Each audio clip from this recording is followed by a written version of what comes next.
Hello everyone, welcome to gate academy. मेरा नाम जय कश्यप है और आज हम लोग आरआरबी का फॉर्म कैसे फिल करना चाहिए उस पर डिस्कस करेंगे। क्योंकि कई सारे स्टूडेंट की क्वेरी आ रहा था कि सर हमें फॉर्म फिल करने में कुछ दिक्कत आ रही है। तो हम लोग इस वीडियो में स्टेप बाय स्टेप एक फॉर्म फिल करके, है ना, पूरा जो भी डाउट था वो क्लियर करेंगे। तो सबसे पहले तो आरआरबी जेई का फॉर्म फिल करने के लिए आपको जो रेलवे का ऑफिशियल रिक्रूटमेंट वेबसाइट है उस पर जाना होगा, जो कि है आरआरबी। इसको हम टाइप करेंगे आरआरबी अप्लाई .gov.in। तो इस पे आप क्या करेंगे, क्लिक करेंगे। क्लिक करने के बाद आपको इस तरीके का एक आरआरबी का जो ऑफिशियल वेबसाइट है वो ओपन होगा, ये पेज ओपन होगा। इसमें दो चीज़ इंपॉर्टेंट है, एक तो है डाउनलोड फॉर्मेट्स। डाउनलोड फॉर्मेट्स का मतलब है कि आपका ST ST का सर्टिफिकेट कैसा होना चाहिए, OBC सर्टिफिकेट कैसा होना चाहिए, वैसे डिफरेंट डिफरेंट सर्टिफिकेट का फॉर्मेट क्या होना चाहिए वो आपको यहाँ पे डाउनलोड कर सकते हैं आप। और दूसरा तो अप्लाई सेक्शन है, जो कि बहुत इंपॉर्टेंट है। अप्लाई सेक्शन में जाएंगे तो आपको दो ऑप्शन दिखेंगे, create an account and already have an account, है ना। Create an account and already have an account. तो आपको जाना है क्रिएट एन अकाउंट पे। तो क्रिएट एन अकाउंट पे आप क्लिक करेंगे तो आपको इस तरीके का पेज दिखेगा। इसमें लिखा हुआ है कि कैंडिडेट्स हु है already created an account for, मतलब कुछ डिफरेंट एग्जाम्स जैसे ALP, टेक्नीशियन, सब इंस्पेक्टर और कांस्टेबल, ये सब एग्ज़ाम के लिए अगर आपने पहले से ही फॉर्म फिल कर लिया है या एग्ज़ाम दे दिया है आरआरबी का, तो आपको अकाउंट क्रिएट करने का नीड नहीं है ना। आप क्या कर सकते हैं, आप अपने जो आईडी और पासवर्ड आपने क्रिएट किया हुआ इससे पहले इन एग्ज़ाम्स के लिए, है ना, उसके थ्रू आप क्या करेंगे, ऑलरेडी हैव एन अकाउंट में जाएंगे और लॉगिन करके फॉर्म फिल कर सकते हैं। लेकिन जिन्होंने आज तक आरआरबी का कोई एग्ज़ाम दिया नहीं है या फिर अकाउंट क्रिएट किया नहीं है, उनको ओके पे क्लिक करके आगे फॉर्म अकाउंट क्रिएट करना पड़ेगा। तो हमें अकाउंट बनाना है तो हम ओके पे क्लिक करेंगे। तो ओके पे क्लिक करें। ओके पे क्लिक करने के बाद आपको इस तरीके का पेज ओपन होगा, जिसमें आपको डिटेल्स जो है यहाँ पे सबमिट करने पड़ेंगे। तो सबसे पहले आपको क्रिएट एन अकाउंट करना है। तो यहाँ पे दिया है कंट्री ऑफ नेशनलिटी, मतलब आप कौन से कंट्री के हैं, सबसे पहले इसको आप फिल करेंगे। तो आप यहाँ पे सेलेक्ट कर लीजिए जिस कंट्री के हैं, जैसे मैं इंडिया का हूँ तो मैंने इंडिया कर लिया। फिर उसके बाद आप आगे जाएंगे तो पर्सनल इन्फॉर्मेशन, और पर्सनल इन्फॉर्मेशन जो है वो 10th के मार्कशीट के ऊपर बेस्ड होगा। जैसे आपका जो नाम है वो 10th के मार्कशीट में जैसा नाम है वो आपको यहाँ पे इंटर करना पड़ेगा, है ना। तो जैसे कि हम फुल नेम अपना टाइप करेंगे। तो आपको हम स्टेप बाय स्टेप ये बताते जाएंगे कि कैसे फॉर्म फिल करना है। जैसे मैंने यहाँ पे अपना फुल नेम टाइप कर लिया, फिर उसका रिटाइप फुल नेम, फिर इसी नेम को रिटाइप करना है वापस से। ठीक है, तो रिटाइप हो गया फुल नेम। फिर उसके बाद दिया है have you change your name. इसका मतलब है कि क्या आपने कभी अपना नाम चेंज किया है, क्योंकि कुछ स्टूडेंट कई बार अपना नाम चेंज कर लेते हैं। तो इसके लिए दिया है have you change your name. तो यहाँ पे अगर आपने नेम चेंज किया है तो यस पे क्लिक करेंगे तो आपको इस तरीके का दिखेगा। आपको आई अंडरस्टैंड एंड एग्री को क्लिक करना है। उसके बाद आपको यहाँ पे ऑप्शन दिखेगा न्यू चेंज नेम। इसका मतलब है कि आपने जो नेम चेंज किया था वो आपको इंटर करना है यहाँ पे, और फिर उसको रिटाइप करना है न्यू चेंज, जो आपने जो नेम चेंज किया होगा उसको। और अगर आपने अपना नेम कभी चेंज नहीं किया है तो आप सिंपली नो पे क्लिक करेंगे। ठीक है, तो ये वाला तो पार्ट हो गया। फिर डेट ऑफ बर्थ, आपको यहाँ पे अपना डेट ऑफ बर्थ इंटर करना है। वो भी कैसे, जैसे आपने 10th के मार्कशीट में जो आपका डेट ऑफ बर्थ होगा। तो फिर यहाँ पे आप जाएंगे तो आप यहाँ से डेट सेलेक्ट कर लेंगे, ईयर सेलेक्ट कर लेंगे। ईयर के बाद आप अपना मंथ सेलेक्ट कर लेंगे, फिर अपना डेट, तो ये हो गया डेट। फिर आपको retype date of birth, retype करना है तो कुछ नहीं करना है, आप यहाँ पे ऐसे करते जाएंगे तो ये आपका इंटर हो जाएगा, रिटाइप हो जाएगा डेट ऑफ बर्थ। तो ये भी हो गया। फिर सेलेक्ट जेंडर, आपको यहाँ पे जेंडर सेलेक्ट करना है ना। जैसे कि मेल हूँ तो मैंने मेल सेलेक्ट कर लिया, फिर इसको रीसेलेक्ट करना है जेंडर को, तो फिर आप इसको कर लीजिए। उसके बाद आप name of father, father's name कौन सा डालना है, जो आपके 10th क्लास के मार्कशीट में होगा वही फादर्स नेम आपको डालना है ना। सब कुछ आपको सही सही और बहुत ही केयरफुल्ली इंटर करना पड़ेगा। हालांकि आप 30 तारीख के बाद करेक्शंस कर सकते हैं अपने फॉर्म पे। ठीक है, तो फादर का नेम फिर यहाँ पे री एंटर करना है, जैसा कि आपने आपके 10th के मार्कशीट में होगा। ठीक है, उसके बाद मदर्स के नेम, आपका मदर्स का नेम क्या है वो आपको यहाँ पे इंटर करना पड़ेगा। फिर आप रीटाइप करेंगे मदर्स का नेम।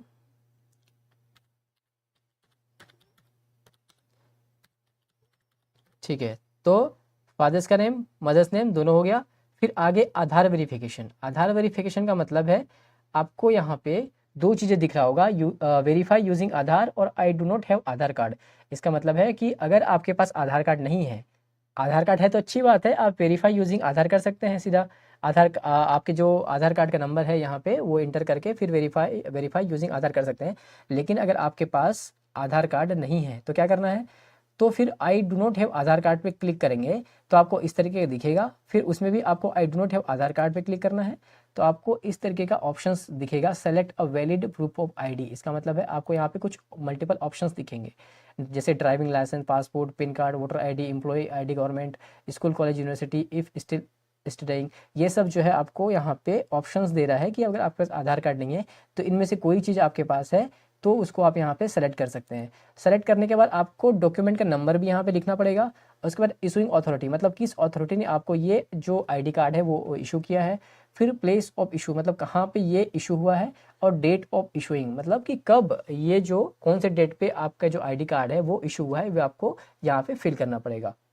ये तब की बात है जब आपके पास आधार कार्ड नहीं है। लेकिन अगर आपके पास आधार कार्ड है तो आप क्या करेंगे, आधार कार्ड है तो फिर आप सीधा यहाँ पे आधार कार्ड का नंबर डालेंगे और वेरीफाई यूजिंग आधार कर लेंगे। तो जैसे कि मेरे पास आधार कार्ड है तो मैं यहाँ पे आधार कार्ड डालता हूँ। जिनके पास आधार कार्ड है वो सीधा आधार कार्ड नंबर यहाँ पे फिल करेंगे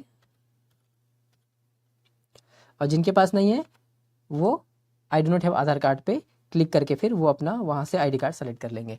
तो please enter your Aadhaar card number. जैसे कि आधार कार्ड नंबर मैंने यहाँ पे क्लिक कर लिया है तो आधार कार्ड नंबर क्लिक करने के फिल करने के बाद अब उनको वेरीफाई यूजिंग आधार पे जाना है। तो यहाँ पे मेरा नाम जैसे कि ऑलरेडी यहाँ पे दिखा रहा है, my Aadhaar detail same as matriculation certificate, marksheet, ये सब आपको यहाँ पे दिखा रहा होगा।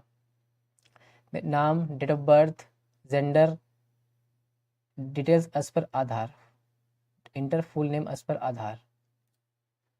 अगर आपका आधार कार्ड का डिटेल और आपके 10th मार्कशीट का डिटेल अगर सेम है तो आप direct my Aadhaar details are same as per matriculation certificate, marksheet में क्लिक कर सकते हैं।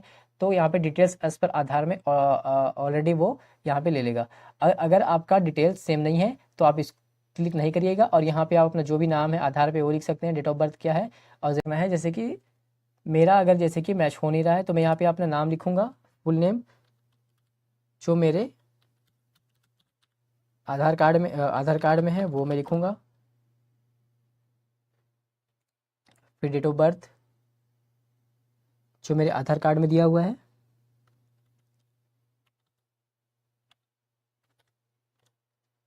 फिर जेंडर सेलेक्ट करूँगा मैं, ये हो गया मेरा।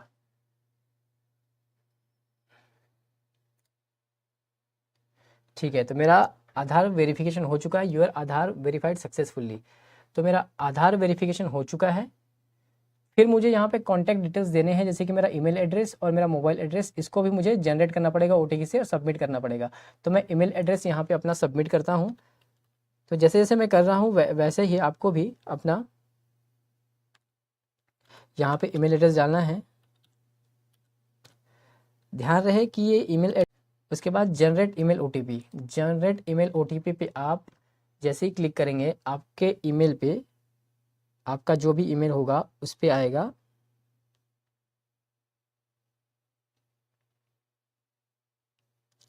एक ओटीपी आएगा, उस ओटीपी को आपको यहाँ पे इस ओटीपी को आपको यहाँ पे क्लिक करना है। वो ओटीपी आएगा उस ओटीपी को आपको यहाँ पे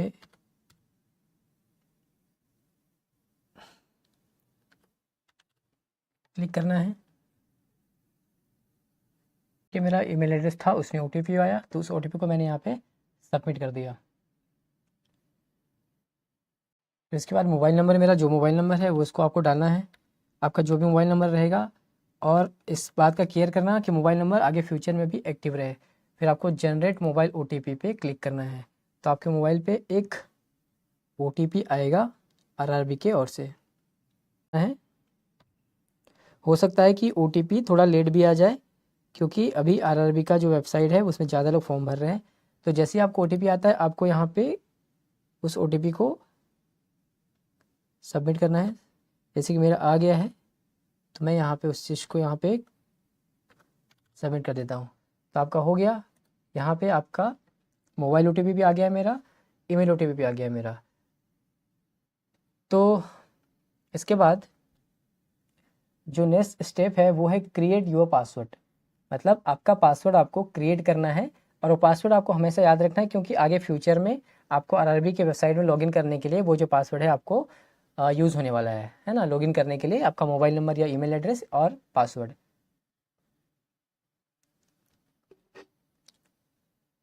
ठीक है, तो ये हो गया। फिर क्रिएट योर पासवर्ड। तो password should be combination of capital letter, small letter, special characters and numbers. इसका मतलब है आपके पासवर्ड में एक तो कैपिटल लेटर भी होना चाहिए, स्मॉल लेटर भी होना चाहिए, स्पेशल कैरेक्टर भी होना चाहिए एंड नंबर्स भी होने चाहिए। तो मैं यहाँ पे जैसे तो पासवर्ड आपको क्रिएट करना है तो क्रिएट करते हैं। तो सबसे पहले एक लेटर जो है कैपिटल में होगा, फिर उसके बाद आपको स्मॉल लेटर भी डालना है, उसके बाद फिर स्पेशल कैरेक्टर जैसे @हैज़ हो गया तो @ लिख देते हैं। फिर आपका नंबर, जो नंबर होगा वो भी आपको यहाँ पे पासवर्ड बनाने में यूज़ करना है। फिर उसको कंफर्म पासवर्ड में आप जाएंगे, वापस से आपको पासवर्ड कंफर्म करना है। ठीक है, तो आपका जो पासवर्ड है और कंफर्म पासवर्ड दोनों सेम होना चाहिए, नहीं तो फिर वो आगे नहीं जाएगा प्रोसेस। फिर आपका कैप्चा कोड आएगा, इंटर कैप्चा कोड। तो आपको यहाँ पे कैप्चा को इंटर करना है। जैसे यहाँ पे 5762 है, आपको कैप्चा कोड इंटर करना है। फिर preview and create an account पे आपको क्लिक करना है। एक बार उससे पहले आप यहाँ पे चेक कर सकते हैं जो भी आपने डिटेल्स डाला है वो सही है कि नहीं है ना, क्योंकि करेक्शंस जो है 30 तारीख के बाद ही विंडो खुलेगा करेक्शन का।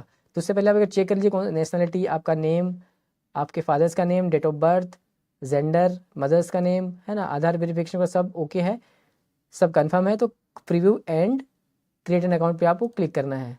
तो इस तरीके से आपको यहाँ पे दिखेगा, एक पेज ओपन होगा अकाउंट डिटेल्स जो भी है, जिसमें आपका दिखेगा कि आप कंट्री कहाँ का है, आपका नाम क्या है, डेट ऑफ बर्थ क्या है, जेंडर क्या है, फादर्स नेम, मदर्स नेम, फिर email address, mobile number, full name, Aadhaar card के अकॉर्डिंग, डेट ऑफ बर्थ, ये सब आपको यहाँ पे दिखेगा। आपको I have rechecked the about details and found correct पे क्लिक करना है ना। अगर आप चाहे एडिट कर सकते हैं, अगर आपको लगता है कि नहीं मैंने नाम अपना गलत डाल दिया है या डेट ऑफ बर्थ या कुछ भी चीज़ आपने गलत डाला है, तो आप एडिट भी कर सकते हैं, एडिट का ऑप्शन भी है।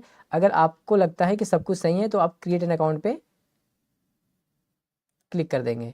तो क्रिएट एन अकाउंट में क्लिक करेंगे तो आपको इस तरह के आएगा कि details filled on the create an account form including email address and mobile number can not be modified at any stage of recruitment process once account is created, do you want to be proceed. मतलब बोल रहा है कि आपका email address और आपका mobile number change आप नहीं कर सकते, इसलिए अगर आपको अगर प्रोसीड कर दिया मतलब कि आप दोबारा उसे चेंज नहीं कर सकते, इसलिए आप एक बार एडिट करने का ऑप्शन आपको दिया हुआ है। हाँ, तो यहाँ पे मैं प्रोसीड भी कर देता हूँ क्योंकि मेरा मोबाइल नंबर और ईमेल एड्रेस सही है। तो फिर यहाँ पे आपको साइन करने का ऑप्शन दिखेगा, साइन करने का ऑप्शन दिखेगा जिसमें आपको अपना मोबाइल नंबर या ईमेल एड्रेस या फिर पासवर्ड डालना है जो कि अभी हमने क्रिएट किया था, है ना। तो मैं यहाँ पे अपना मोबाइल नंबर डालता हूँ क्योंकि मोबाइल नंबर मुझे आगे भी यूज़ होना है। फिर जो पासवर्ड आपने जो पासवर्ड वहाँ पे बनाया होगा, अभी हमने बनाया था, वो पासवर्ड आपको डालना है। इसलिए पासवर्ड और आपका जो मोबाइल नंबर है वो आपको हमेशा यूज़ करना है फ्यूचर पे भी। RRB के जो एग्ज़ाम्स हैं उसमें आपको फॉर्म डाउनलोड करना हो कुछ में, वो मोबाइल नंबर और पासवर्ड यूज़ होने वाला है। फिर यहाँ पे आपको कैप्चा है तो आपको कैप्चा भी फिल करना है 15। ठीक है, तो आपने कैप्चा क्लिक कर दिया। अगर आप पासवर्ड भूल गए हैं तो फॉरगॉट पासवर्ड का भी ऑप्शन है, बट आप पासवर्ड मत भूलिएगा, उसको हमेशा मोबाइल कहीं पे सेव करके रख लीजिएगा। फिर जैसे कि मैं अब यहाँ से लॉगिन करता हूँ, मेरा क्रिएट एन अकाउंट हो चुका है, अब मुझे लॉगिन करना है तो मैं लॉगिन करूँगा। तो लॉगिन करने के बाद मुझे इस तरीके का इंटरफेस जो है ओपन होगा, इस तरीके का पेज मुझे दिखेगा। ठीक है, इस तरीके का पेज मुझे दिखेगा। क्या है, जनरल इंस्ट्रक्शंस है, ऑनलाइन एप्लीकेशन है, एप्लीकेशन हिस्ट्री है। तो मैंने तो अभी फॉर्म भरा नहीं तो एप्लीकेशन हिस्ट्री में कुछ दिखेगा नहीं, तो मुझे ऑनलाइन एप्लीकेशन पे क्लिक करना है। किस पे करना है, ऑनलाइन एप्लीकेशन पे। तो मैं ऑनलाइन एप्लीकेशन पे क्लिक करूँगा तो मुझे यहाँ पे कुछ वैकेंसीज दिखेंगे, जैसे कि ये दिखेगा पैरामेडिकल का दिख रहा है, उसके नीचे मुझे जूनियर इंजीनियरिंग डिपोर्ट मटेरियल, ये जो जेई का अभी वैकेंसी है वो दिख रहा है। मुझे इससे काम है, मैं इसको फिल करूँगा क्योंकि मुझे junior engineer RRB JE junior engineering के पोस्ट के लिए अप्लाई करना है। तो फिर मैं इसमें जाऊँगा, ये नोटिफिकेशन मुझे दिख रहा है यहाँ पे 2 दिख रहा है, मुझे सेकंड नंबर पे जाना है। तो मैं क्या करूँगा, सेलेक्ट, उसमें क्या करना है, select the RRB for which you wish to apply. मतलब आप एक आरआरबी सेलेक्ट करेंगे, जैसे यहाँ पे बहुत सारे आरआरबी आपको दिख रहे होंगे, आप जिस भी आरआरबी के अप्लाई करना चाहते हैं उसको आप यहाँ पे सेलेक्ट कर सकते हैं। जैसे कि मैं यहाँ पे कुछ सेलेक्ट करता हूँ, आप भी कुछ सेलेक्ट कर सकते हैं, जिस आरआरबी के आप अप्लाई करना चाहते हैं, जिस जोन के लिए, जिस जोन के लिए, वो आप यहाँ पे सेलेक्ट कर सकते हैं। मैंने एक सेलेक्ट कर लिया। फिर उसके बाद आपको I am not currently debarred by any RRB RRC, तो इस पर आपको क्लिक करना है। ये आप क्लिक कर लिए, आरआरबी सेलेक्ट करेंगे पहले, फिर क्लिक कर लिए, उसके बाद आपको नेक्स्ट पे जाना है। तो नेक्स्ट पे जाएंगे तो फिर इस तरीके का आपको एक पेज ओपन होगा जहाँ पे लिखेगा account is verified with Aadhaar card, क्योंकि ये हमने पहले स्टेप पे अकाउंट जब क्रिएट किया था तो कर लिया था। तो यहाँ पे आपको एक चीज़ ध्यान देना है, कुछ चीज़ें आपको यहाँ पे एडिट भी करना है, जैसे कि करेंट नेशनलिटी, ये तो ठीक है, फुल नेम वगैरह भी ठीक है। जैसे मैरिटल स्टेटस, आपको यहाँ पे मैरिटल स्टेटस सेलेक्ट करना है, मैरिड हो तो मैरिड, अनमैरिड हो तो अनमैरिड। फिर उसके बाद आपका रिलीजन, आप कौन से रिलीजन से हो वो आपको यहाँ पे सेलेक्ट करना है। फिर उसके बाद आपका मदर टंग कौन सा है, मातृभाषा आपकी कौन सी है, वो भी आपको यहाँ पे सेलेक्ट करना है, जैसे उर्दू, तेलुगु, तमिल, सिंधी, जो भी आपकी मातृभाषा है वो आपको यहाँ पे सेलेक्ट करना है। फिर आगे आएंगे चॉइस ऑफ लैंग्वेज और एग्जामिनेशन, मतलब आप एग्ज़ाम कौन से लैंग्वेज से देना चाहते हो, उसमें कुछ ऑप्शंस आपको दिख रहे होंगे, हिंदी, इंग्लिश, उर्दू, सब कुछ। तो आपको जिस लैंग्वेज से एग्ज़ाम देना है उस लैंग्वेज को आप सेलेक्ट कर लेंगे। फिर यहाँ पे परमानेंट फिजिकल मार्क और आइडेंटिफिकेशन, जैसे कि अगर आपके बॉडी में कोई कट है ना, कोई मोल है या कुछ ऐसा चीज़ है जो विजिबल मार्क है, तो आप यहाँ पे इसको डिटेल प्रोवाइड कर सकते हैं। अदरवाइज़ आप यहाँ पे नो मार्क लिख के आगे बढ़ सकते हैं, है ना। Permanent visible mark of identification 2 भी दिया हुआ है। अगर आपके पास ऐसा कोई, आपके बॉडी में ऐसा कोई विजिबल मार्क है तो आप उसमें डिटेल्स प्रोवाइड कर सकते हैं। अदरवाइज़ यहाँ पे नो मार्क करके आप आगे बढ़ जाइए, नो मार्क करके आप आगे बढ़ सकते हैं। तो जैसे कि मैंने नहीं, तो मैंने नो मार्क लिख दिया। फिर आगे आप जाएंगे तो कम्युनिटी डिटेल्स, आप कौन से कम्युनिटी से बिलोंग करते हैं वो आपको यहाँ पे फिल करना है। जैसे अनरिजर्व्ड है, एसटी है, एससी है, ओबीसी, ईडब्ल्यूएस, आप कौन से कैटेगरी से बिलोंग करते हैं तो आपको वो फिल करना है। और जैसे मैं अनरिजर्व्ड हूँ तो अनरिजर्व फिल कर दूंगा। और अगर आप एसटी, एससी या फिर एससी से हैं तो आपको इस तरीके का एक पेज दिखेगा, इसको आपको अंडरस्टैंड करना है। फिर आपको क्या दिखेगा यहाँ पे, अगर मैं रिजर्व्ड कैटेगरी से हूँ तो name of the caste, caste जो होता है वो आपके कास्ट सर्टिफिकेट में मेंशन किया रहता है कि आप इस कास्ट से बिलोंग करते हैं, तो वो कास्ट का नेम यहाँ पे आपको लिखना है। फिर उसके बाद सर्टिफिकेट नंबर, आपका जो कास्ट सर्टिफिकेट नंबर है वो आपको लिखना है। फिर इशूइंग अथॉरिटी, किसने आपको वो इशू किया था, उस अथॉरिटी का नाम यहाँ पे लिखना है। यहाँ पे बहुत सारे ऑप्शंस हैं, उन्हीं में से आपको किसने ये इशू किया है वो आपको यहाँ पे सेलेक्ट करना है। फिर उसके बाद आएगा डेट ऑफ इशू, मतलब किस डेट में आपका जो कास्ट सर्टिफिकेट है वो इशू हुआ है, वो डेट आपको आपके सर्टिफिकेट में मेंशन रहता है, वो आपको यहाँ से डेट ऑफ इशू जो है उस डेट को यहाँ पे आपको सेलेक्ट सबमिट करना है। फिर do you wish to avail free rail travel pass for the exam, तो इसमें आपको येस और नो का 2 ऑप्शंस है, जैसा आपको ठीक लगता है वो आपको येस और नो पे करना है कि आपको ट्रेवल पास चाहिए नहीं चाहिए। ठीक है, ये तब की बात है जब आप रिजर्व्ड कैटेगरी से बिलोंग करते हो, लाइक एससी। और मगर मैं एसटी में करता हूँ तो एसटी में भी सेम ऑप्शंस आ रहे हैं। एसटी में भी आपको नेम ऑफ द ट्राइब, है ना, नेम ऑफ मतलब आप कौन से ट्राइब से हो वो आपको यहाँ पे लिखना है। फिर सर्टिफिकेट नंबर आप क्या है वो आपको लिखना है। फिर इशूइंग अथॉरिटी कौन सी, यहाँ पे बहुत सारे ऑप्शंस दे रहे हैं, उनमें से एक आपको सेलेक्ट करना है जिसने आपको इशू किया होगा। फिर डेट ऑफ इशू, किस डेट पे आपको इशू हुआ था वो सर्टिफिकेट नंबर।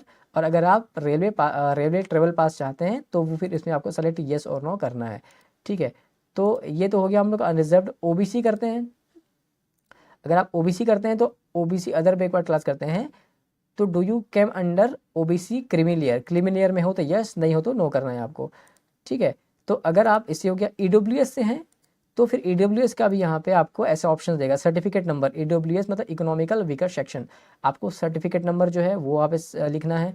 फिर इशूइंग अथॉरिटी, किसने आपको इशू किया है, बहुत सारे ऑप्शंस दे रहे हैं, मल्टीपल ऑप्शंस में से कोई एक आपको सेलेक्ट करना है जिसने आपको इशू किया होगा। फिर डेट ऑफ इशू, मतलब किस डेट में आपका इशू हुआ है वो सर्टिफिकेट, ये आपको यहाँ पे लिखना होगा, है ना, यहाँ से आप सबमिट कर सकते हैं इस तरीके से। ठीक है, तो जैसे कि डिफरेंट कैटेगरी के लिए डिफरेंट यहाँ पे दिया हुआ है सब कुछ, वैसे आपको उस हिसाब से फॉर्म फिल करना है। लेकिन एक चीज़ याद रखना, जैसे ही आप कोई भी अनरिजर्व्ड को छोड़ के कोई भी अगर आप कोई भी कास्ट पे जा रहे हैं जैसे SC ST OBC EWS, तो आपके पास सर्टिफिकेट होना ज़रूरी है, अदरवाइज़ फिर आपका फॉर्म रिजेक्ट हो जाएगा, है ना। तो सर्टिफिकेट हो तभी आप ST SC OBC EWS में सेलेक्ट करके फिर उसके अकॉर्डिंग आप फॉर्म फिल कर सकते हैं। जैसे कि मैं अनरिजर्व से हूँ तो अनरिजर्व में फिल करूँगा, अनरिजर्व में फिल करेंगे तो फिर आपको कुछ सेलेक्ट नहीं करना है क्योंकि उसमें कास्ट सर्टिफिकेट नहीं बनता, ठीक है। उसके बाद फिर आपको यहाँ पे पोस्टल एड्रेस डिटेल्स डालना है, जैसे प्रेजेंट एड्रेस, आप कौन से स्टेट से हो, आपका डिस्ट्रिक्ट कौन सा है, फिर आपको यहाँ पे एड्रेस लिखना है, फिर विलेज टाउन लिखना है, फिर पिन कोड लिखना है। फिर अगर आपका परमानेंट एड्रेस और प्रेजेंट एड्रेस सेम है तो आप इसको क्लिक कर देंगे तो फिर आपका क्या हो जाएगा, एड्रेस सेम हो जाएगा। तो आपको स्टेट आपको सेलेक्ट करना है, जैसे मैं छत्तीसगढ़ से हूँ, छत्तीसगढ़ सेलेक्ट कर लूँगा। डिस्ट्रिक्ट आपका कौन सा है तो आप डिस्ट्रिक्ट यहाँ पे सेलेक्ट कर सकते हैं। उसके बाद फिर एड्रेस, जो एड्रेस आपका है वो एड्रेस आप सेलेक्ट कर सकते हैं।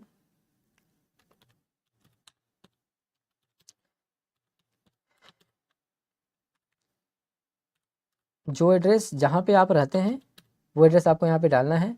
फिर विलेज टाउन सिटी, मतलब आप विलेज टाउन सिटी आप जहाँ पे रहते हैं वो टाउन का नाम वो आपको यहाँ पे सेलेक्ट करना है। फिर पिन कोड, जो पिन कोड वहाँ का होगा वो आपको यहाँ पे एंटर करना है। और अगर आपका परमानेंट एड्रेस और प्रेजेंट एड्रेस सेम है तो आप इसको टिक कर सकते हैं, तो आपका दोनों एड्रेस जो है सेम हो जाएगा। अदरवाइज़ अगर आपका परमानेंट एड्रेस कुछ और है और आपका प्रेजेंट एड्रेस कुछ और है तो भी आप उसको यहाँ पे टिक नहीं करेंगे, उसको आपको फिल करना पड़ेगा। अब यहाँ पे एक बार आप चेक कर लीजिए वापस से कि आपने क्या क्या फिल किया है, वो सही है कि नहीं है।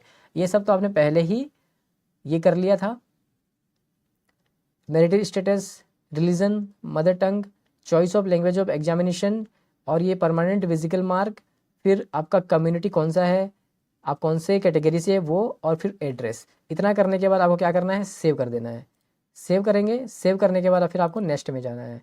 अब नेक्स्ट में जाएंगे तो कुछ और डिटेल्स भी आपको देने पड़ेंगे, जैसे कि category details, ex serviceman details, like कि अगर आप are you an ex serviceman की अगर आप एक्स सर्विसमैन हैं तो यहाँ पे अगर आप नहीं हैं तो नो पे क्लिक करेंगे, लेकिन अगर आप हैं तो आपको यस पे क्लिक करना पड़ेगा। यस पे क्लिक करेंगे तो आपको कुछ इस तरीके का डिटेल आपको भरना पड़ेगा, जैसे डिफेंस सर्विसेज, मतलब आप कौन से डिफेंस में थे, आर्मी में थे, नेवी में थे, आल फोर्स में थे, एयर फोर्स में थे, तो ये सब डिटेल आपको यहाँ पे डालना रहेगा। फिर कौन सा रैंक था आपका, फिर डेट ऑफ अटलेशन कि मतलब कि आपका डेट ऑफ ज्वाइनिंग क्या था। फिर are you still in defence service, क्या आप अभी फिर से मतलब स्टिल आप क्या है इसमें डिफेंस में सर्विस कर रहे हैं, यस और नो। अगर नहीं कर रहे हैं तो नहीं, यस कर रहे हैं तो यस। फिर लेंथ ऑफ सर्विस, आपके सर्विस का लेंथ क्या है वो यहाँ पे है। फिर उसके बाद यहाँ पे आपको, अच्छा इसको हम पहले कर लेते हैं, जैसे एक्स सर्विसमैन डिटेल्स, ये डिटेल्स आपको डालना पड़ेगा अगर आप यस पे क्लिक करते हैं तो। और जैसे कि यहाँ पे नो है तो नो पे क्लिक कर देंगे, आपको कुछ भी डिटेल्स देना नहीं पड़ेगा, ठीक है। तो आगे बढ़ते हैं, person with benchmark disability details, PWBD का डिटेल्स आपको देना रहेगा, जैसे कि are you a person with benchmark disability, अगर इसमें सेलेक्ट करना है। अगर आप नहीं है तो नो कर सकते हैं, अगर यस है तो आप यस करेंगे तो फिर कुछ डिटेल्स आपको देने पड़ेंगे, जैसे कि डिसेबिलिटी कैटेगरी कौन सी है आपकी, यहाँ पे मल्टीपल ऑप्शंस दिख रहे हैं, उनमें से कौन सी डिसेबिलिटी कैटेगरी है आपको वो सेलेक्ट करना है।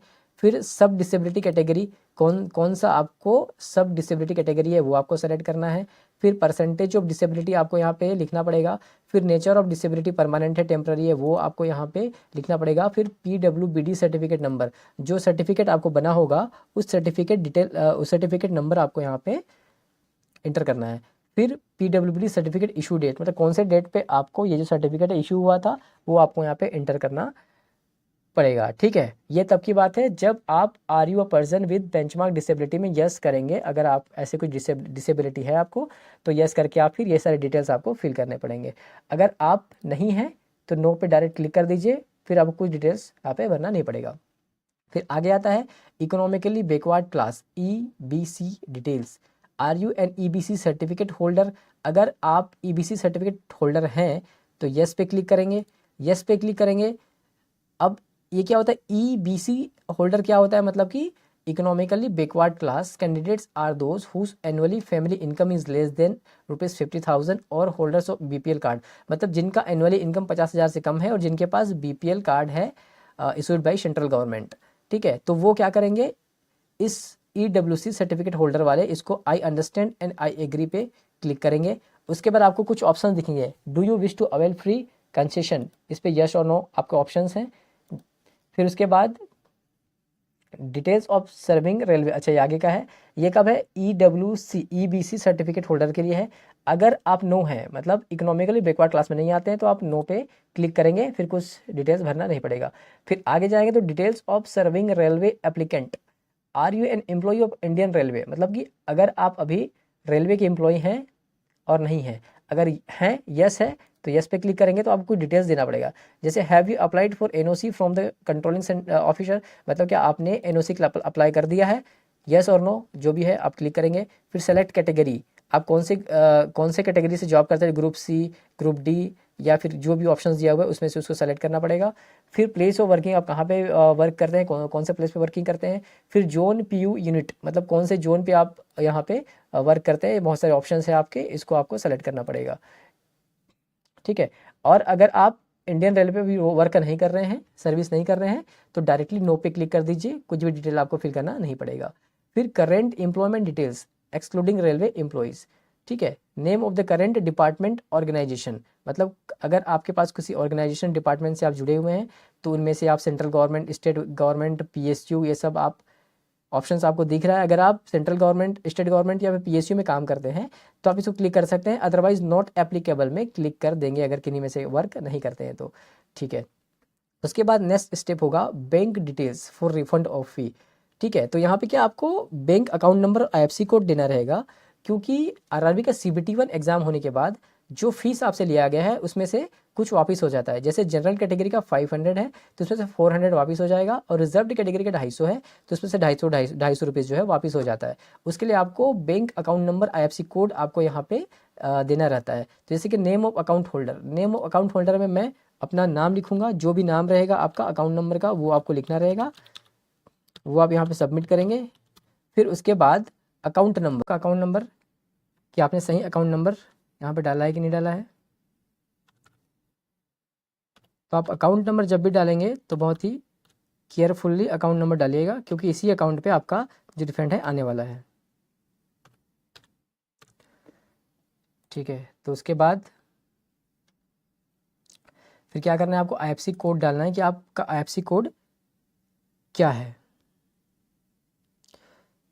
तो IFSC कोड और अकाउंट नंबर जो है वो आपके बैंक पासबुक में दिए रहता है, तो आप वहाँ से IFSC कोड आपको वहाँ से मिल जाएगा।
ठीक है, तो आपने जैसे IFSC कोड डाला यहाँ पे, उसके बाद आपको आपका नेम ऑफ बैंक और आपका बैंक एड्रेस यहाँ पे शो करेगा, ठीक है। बैंक एड्रेस अगर आपको शो करता है, उसके बाद फिर आप सेव और नेक्स्ट पे जा सकते हैं।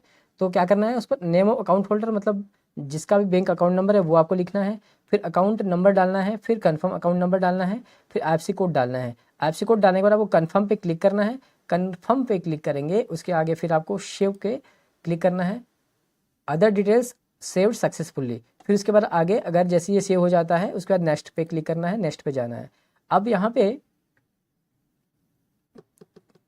पे कुछ चीज़ें हैं आपको जो ऐड करना रहेगा, जैसे इसेंशियल क्वालिफिकेशन है ना, add your qualification, select the qualification below and click add button. तो सबसे पहले तो मैट्रिकुलेशन SLSE, इसका मतलब 10th का आपको सेलेक्ट करना है, यहाँ पे दिया हुआ है 10th का सेलेक्ट करेंगे। सेलेक्ट स्टेट, मतलब आप कौन से स्टेट से पास आउट हो, है ना, आपका 10th कौन से स्टेट से हुआ है वो आपको यहाँ पे सेलेक्ट करना है। जैसे मैं छत्तीसगढ़ से हूँ, छत्तीसगढ़ सेलेक्ट कर दिया। डिस्ट्रिक्ट, आप कौन से डिस्ट्रिक्ट से पास आउट हैं वो आपको सेलेक्ट करना है। फिर बोर्ड, आपका बोर्ड कौन सा था, है ना, जो भी बोर्ड रहेगा आपका वो आपको यहाँ पे लिखना रहेगा। फिर इसके बाद डेट ऑफ पासिंग, आप कौन से डेट पे पास हुए थे वो आपको यहाँ पे सेलेक्ट करना है कि आप कौन से डेट पे पास हुए थे।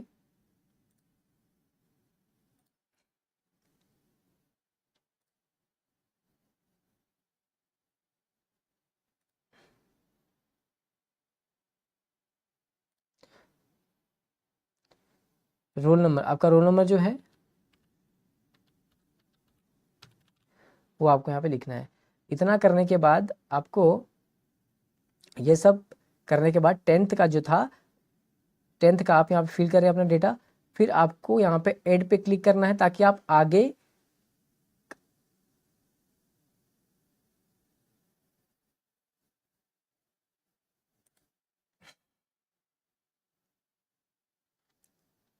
आपका मैट्रिकुलेशन हो चुका है।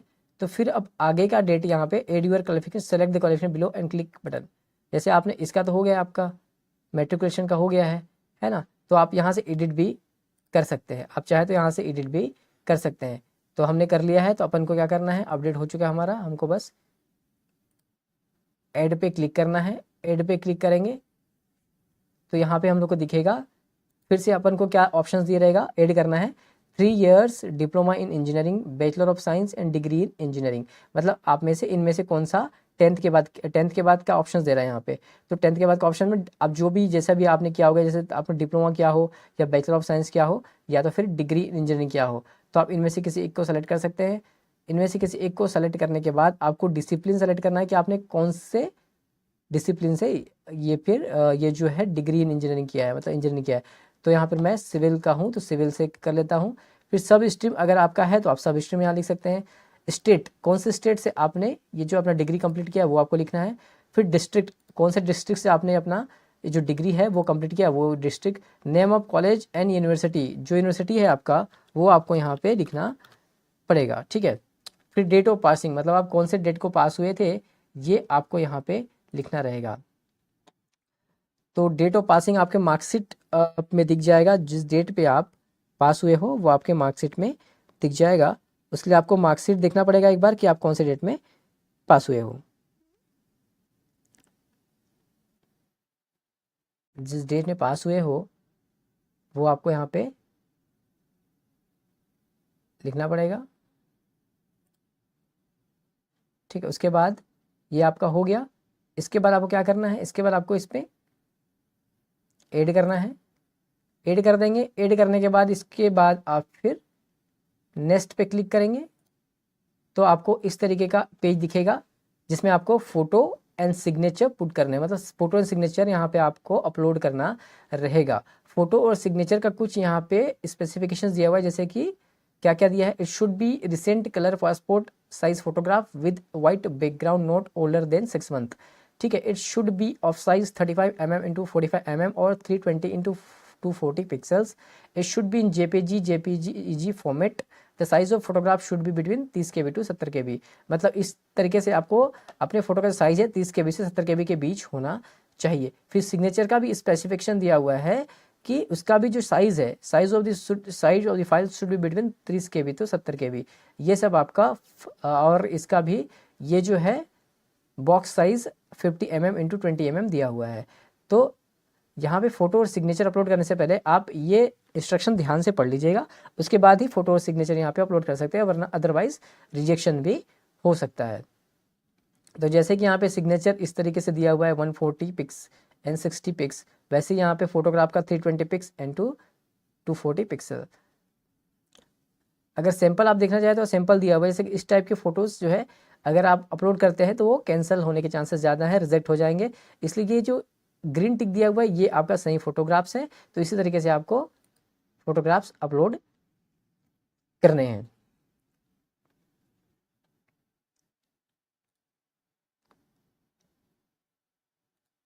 ठीक है। तो इसके आगे अपन को फ़ोटो एंड सिग्नेचर अपलोड करने हैं। इसके स्पेसिफिकेशंस मैं बता चुका हूँ, है ना। तो आपका साइज़ जो है 30 KB से 70 KB के बीच होना चाहिए। तो फ़ोटो जैसे कि मैं यहाँ पे अपलोड किया है ना, मैंने 30 एक फ़ोटो अपलोड किया, अपना सिग्नेचर अपलोड किया। 30 KB से 70 KB के बीच होना चाहिए फ़ोटो एंड सिग्नेचर का जो साइज़ है, ठीक है। तो आपको ध्यान देना है कि साइज़ 30 KB और 70 KB के बीच होना चाहिए, उससे ज़्यादा नहीं होना चाहिए और 30 से कम नहीं होना चाहिए और 70 से ज़्यादा नहीं होना चाहिए, ठीक है। तो जैसे कि मैंने फ़ोटो अपना सिग्नेचर यहाँ पे अपलोड कर दिया है, उसके बाद फिर आपको सेव पे क्लिक करना है। यहाँ पे profile photo and signature updated successfully मेरा हो गया है। इसके बाद हम नेक्स्ट पे क्लिक करेंगे, इसके बाद आगे बढ़ेंगे। फिर यहाँ पे इम्पॉर्टेंट चीज़ है, क्या लिखा हुआ है आपका एलिजिबल पोस्ट। एलिजिबल पोस्ट मुझे यहाँ पे दिया हुआ है अकॉर्डिंग टू मेरा जो एलिजिबिलिटी क्राइटेरिया है, उसके अकॉर्डिंग मुझे यहाँ पे ऑर्डर ऑफ प्रेफरेंस यहाँ पे सेलेक्ट करने हैं कि मैं कौन से पोस्ट के लिए पहले अप्लाई करना चाहता हूँ। यहाँ पे जैसे कि यहाँ पे मुझे इतने सारे पोस्ट के लिए मैं एलिजिबल हूँ, जैसे कि junior engineering civil P way bridge, फिर SECR junior engineering civil P way bridge. तो मुझे यहाँ पे 6 टोक ऑप्शंस दिख रहे हैं जिसके लिए मैं अप्लाई कर सकता हूँ, मतलब मैं इस 6 पोस्ट के लिए अप्लाई कर सकता हूँ। अब ऑर्डर ऑफ प्रेफरेंस आपको देना है कि आप कौन से पोस्ट में पहले अप्लाई करना चाहते हैं, मतलब आपका प्रेफरेंस क्या होना चाहिए। जैसे कि मैंने यहाँ पे पीवे ब्रिज को पहले ऑप्शन में मुझे देना, अगर मैं चाहता हूँ तो मैं इस प्लस पे क्लिक करूँगा तो यहाँ पे ऑर्डर ऑफ प्रेफरेंस में पहले नंबर पे आ जाएगा। फिर मैं अगर SECR जूनियर इंजीनियर को सेकंड ऑप्शन मानता हूँ तो मुझे इसे प्लस पे क्लिक करूँगा तो ये सेकंड प्रेफरेंस में आ जाएगा। वैसे ही आप अपना प्रेफरेंस अकॉर्डिंग टू आपके हिसाब से आप अपना प्रेफरेंस सेलेक्ट कर सकते हैं। सारे के सारे पोस्ट को आप प्रेफरेंस दे सकते हैं आप जिसको भी चाहें। तो जितना यहाँ पे आपको पोस्ट दिखेगा उसको आपको प्रेफरेंस देना है, ऑर्डर ऑफ प्रेफरेंस की पहले मैं इसको प्रेफरेंस दे रहा हूँ, फिर सेकंड इसको, थर्ड इसको, फोर्थ इसको, फिफ्थ इसको, सिक्स इसको, है ना। तो फिर हमने ऑर्डर ऑफ प्रेफरेंस ऐसा मैंने यहाँ पे सेलेक्ट कर लिया। फिर इसके बाद मुझे क्या करना है, इसके बाद मुझे करना है I have exercised and checked my order of post preference for the post I am interested to apply, ठीक है। तो इसको आपको क्लिक कर देना है। फिर इसको अगर जैसे ही आप क्लिक करेंगे उसके बाद सेलेक्ट एग्जाम ग्रुप आएगा। तो सेलेक्ट एग्जाम ग्रुप में आप जाएंगे तो आपको यहाँ पे दिखेगा सिविल एंड अलाइड इंजीनियरिंग, क्योंकि मैं सिविल इंजीनियरिंग हूँ, है ना। तो ये आपको मुझे दिख गया, आई अंडरस्टैंड एग्री में क्लिक करेंगे तो ये हो गया आपका सेलेक्ट एग्जाम ग्रुप। जो भी आपका एग्जाम ग्रुप रहेगा वो आपको यहाँ पे सेलेक्ट करना रहेगा अकॉर्डिंग टू आपकी एलिजिबिलिटी क्राइटेरिया। फिर उसके बाद यहाँ पे आपको इसको डिक्लेरेशन को क्लिक करना है। फिर प्लेस, आप कौन से प्लेस आपको यहाँ पे लिखना रहेगा। फिर उसके बाद आपको प्लेस लिख दिए, फिर इसके बाद सेव करना है आपको। आपका सिग्नेचर तो ऑलरेडी वहाँ पे आपने डाला हुआ है, ठीक है। तो ये सब चीज़ें करने के बाद आपको क्या करना है, सेव करना है। तो आप यहाँ पे सेव कर देंगे। सेव करने के बाद आपको प्रीव्यू एप्लीकेशन में जाना है।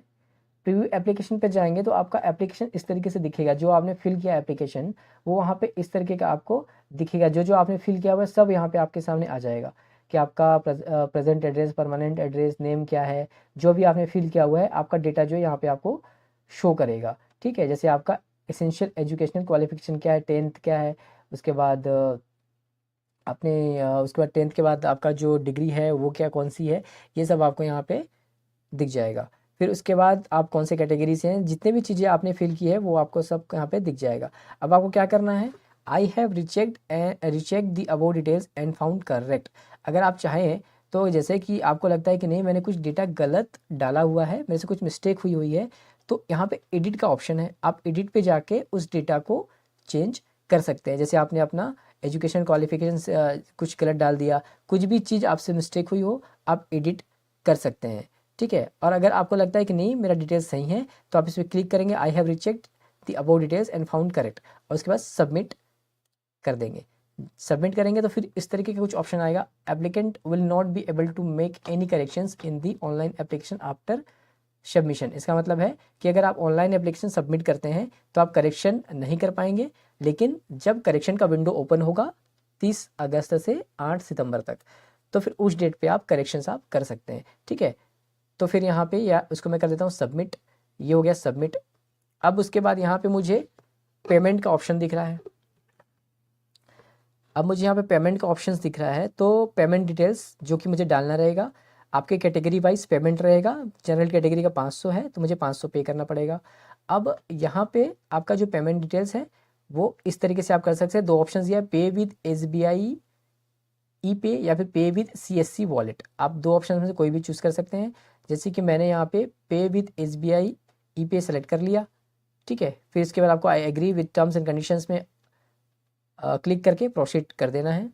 जैसे ही आप प्रोसीड करेंगे आपको इस तरीके का पेज ओपन होगा। यहाँ पे आप डेबिट कार्ड, क्रेडिट कार्ड से पे कर सकते हैं, इंटरनेट बैंकिंग से पे कर सकते हैं, या फिर UPI, पेटीएम, फ़ोनपे, गूगल पे या जो व्हाट्सअप जो UPI होता है वो सब से आप पे कर सकते हैं। जो ऑप्शन आपको सही लगता है आप उससे कर सकते हैं। जैसे कि UPI से करना चाहें तो आप यहाँ पे इंटर UPI डाल सकते हैं, या फिर UPI QR कोड यहाँ पे मांग सकते हैं, ठीक है। तो उससे भी आपका पेमेंट हो जाएगा। जैसे ही आप UPI QR कोड डालते हैं और पे नाउ पे करेंगे, या फिर इंटर UPI ID, दो ऑप्शन दिया हुआ है।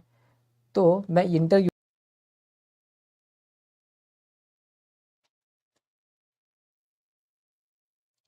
जैसे आपका UPI ID वैलिडेट हो जाएगा, आपको वैलिडेट पे ऑप्शन में क्लिक करना रहेगा। जैसे वैलिडेशन में क्लिक कर दिया उसके बाद आपको पे नाउ पे क्लिक करना है ना। पे नाउ पे आप क्लिक करेंगे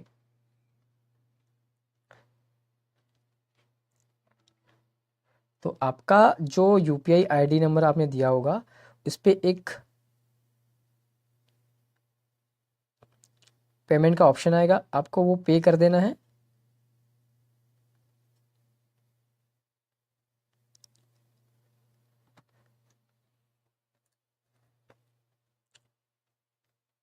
आपका जो पेमेंट है वो 4 मिनट 34 सेकेंड में हो जाना चाहिए, है ना। तो जैसे ही आप पेमेंट करेंगे आपका पेमेंट सक्सेसफुल हो जाएगा। तो फिर आपका विंडो जो है इस टाइप का ओपन होगा, जिसमें आपको दिखाएगा कि पेमेंट रिसिप्ट सक्सेसफुल, मतलब आपने पेमेंट कर दिया है। आपने 500 रुपये का मैंने कर दिया है यहाँ पे। तो ये आपका पेमेंट यहाँ पे सक्सेसफुल हो चुका है। पेमेंट सक्सेसफुल हो गया मतलब कि आपका फॉर्म जो है फिल हो चुका है। अब यहाँ से आप प्रिंट कर सकते हैं, बेक कर सकते हैं, चाहे तो आप प्रिंट करके आप इसको रख सकते हैं ताकि आपको फ्यूचर में काम आ जाए, है ना। कभी कुछ हो गया तो, या तो फिर आप बेक में भी जा सकते हैं। जैसे आप बेक जाएंगे तो आपको आपका एप्लीकेशन हिस्ट्री दिख जाएगा कि आपने कौन से पोस्ट के लिए अप्लाई किया हुआ है, और एप्लीकेशन स्टेटस, और पेमेंट स्टेटस क्या है। पेमेंट स्टेटस क्या है, पेमेंट कंप्लीटेड है, पेमेंट, पे नाउ, वेरीफाई पे नाउ, ये सब ऑप्शंस आपको दिखेंगे। ये कहाँ दिखेंगे, एप्लीकेशन हिस्ट्री पे दिखेंगे। ऑनलाइन एप्लीकेशन ये था जो आपने ऑनलाइन एप्लीकेशन भर दिया है। अब एप्लीकेशन हिस्ट्री में आपको पेमेंट पे देखना है। इंपॉर्टेंट है कि पेमेंट अगर कंप्लीटेड है मतलब आपका जो एप्लीकेशन है वो सबमिट हो चुका है। आप चाहे तो अपना जो एप्लीकेशंस है उसको व्यू एप्लीकेशन में जाके आप व्यू भी कर सकते हैं। इसको आप डाउनलोड भी कर सकते हैं। इसको चाहे तो आप यहाँ से प्रिंट का ऑप्शंस भी आपके पास, आप इस एप्लीकेशन को डाउनलोड भी कर सकते हैं ताकि आपको फ्यूचर में काम आ सके। तो आप इसको डाउनलोड करके अपने पास रख लीजिएगा एक ठोक। तो यहाँ से आप प्रिंट करें, प्रिंट एप्लीकेशन में जाएंगे तो ये जो है आपको प्रिंट भी हो जाएगा। हमने कर लिया। अब इसके बाद आप फिर से एप्लीकेशन हिस्ट्री पे जा सकते हैं, और जो भी आपको डाउट रहेगा, और अगर कुछ करेक्शंस आपके हो रहे हैं तो आप 30 तारीख के बाद ही जो करेक्शन विंडो ओपन होगा तभी आप करेक्शन कर सकते हैं। और अभी के लिए आप इसमें करेक्शन नहीं कर पाएंगे एक बार एप्लीकेशन सबमिट हो जाने के बाद। कई बार क्या होता है, आप पेमेंट करते हैं तो पैसा तो कट जाता है आपके अकाउंट से, बट यहाँ पे पेमेंट स्टेटस में कंप्लीटेड नहीं दिखाता है। तो उस कंडीशन में आपको क्या करना है, एक आध घंटा वेट करना है, वापस स्टेटस में आएंगे और फिर पे नाउ में जाके आप चेक करेंगे तो फिर वो आपको यहाँ पे दिखा देगा पेमेंट कंप्लीटेड, है ना। तो उसमें डरने वाली बात है नहीं। तो यहाँ पे हमने एक फॉर्म फिल करके कंप्लीट कर लिया है, सब कुछ रेडी है। तो आपको इसमें एक ही चीज़, उसका कुछ डाउट तो है नहीं, जो आपका फ़ोटो और सिग्नेचर इंपॉर्टेंट है। फ़ोटो का जो साइज़ है 30 KB से 30-70 KB, और सिग्नेचर भी 30 KB से 70 KB के बीच होना चाहिए, ठीक है। और कास्ट सर्टिफिकेट, जो सर्टिफिकेट्स होते हैं वो उसको भी आपको PDF फॉर्म में वहाँ पे सबमिट करना रहेगा। If you are a reserve candidate, अगर आप रिजर्व्ड कैंडिडेट हैं, ST SC या फिर OBC या फिर EWS से बिलोंग करते हैं, तो आपको क्या करना है, उस कंडीशन में आपको जो सर्टिफिकेट है वो अपलोड करना रहेगा, ठीक है। PDF फॉर्म में अपलोड करना रहेगा, तो वो आपको सर्टिफिकेट आपके पास होना चाहिए, अदरवाइज़ फिर आप रिजर्व्ड कैटेगरी से नहीं डाल पाएंगे, ठीक है। तो यहाँ पे मुझे लगता है कि सब कुछ कंप्लीट है, और ऐसा कुछ डाउट तो नहीं आना चाहिए क्योंकि फॉर्म बहुत इजीली फिल हो जा रहा है, ठीक है। लेकिन कई बार क्या नेटवर्क इशू होता है तो कुछ फॉर्म्स जो हैं डिले हो जाती है, बट उसको वापस आप एक आध घंटे बाद करेंगे तो वो फॉर्म फिल हो जाता है, ठीक। तो यहाँ पे हमने स्टेप बाय स्टेप सारे फॉर्म्स फिल कर लिया है। ठीक है, तो आज के वीडियो में हम इतना ही रखते हैं। आगे और कुछ वीडियोस चाहिए होगा तो आप बताइएगा, हम आगे उसको भी करेंगे। ठीक है, थैंक यू सो मच।